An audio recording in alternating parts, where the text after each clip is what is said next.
Para quien nace sin herencia, mas no pierde la esperanza de sacrificar, realizar por la fe todos sus sueños y hasta luchar con Dios en el valle de Jabot. Era todo o nada, con la vida al límite, la vida desgraciada, la noche en Peniel, en el sufrimiento. Jacob luchó con Dios y prevaleció.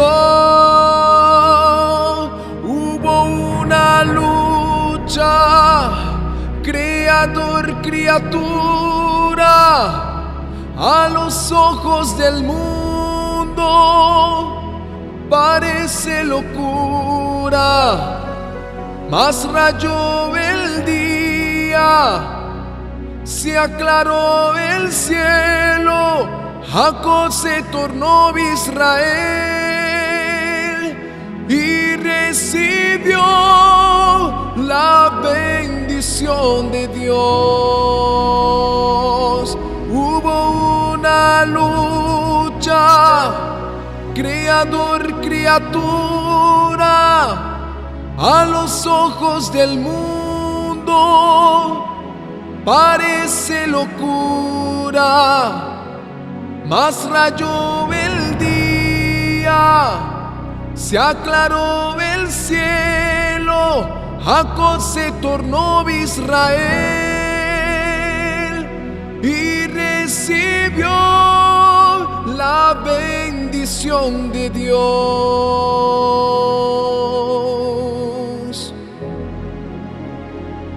En el valle de Jabot era todo o nada, con la vida al límite, la vida desgraciada, la noche en Peniel, en el sufrimiento. Jacob luchó con Dios y prevaleció.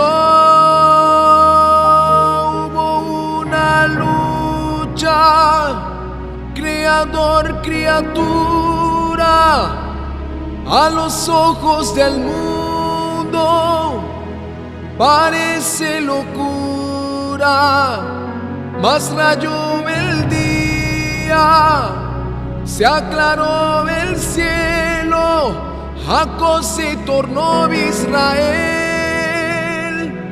y recibió la bendición de Dios.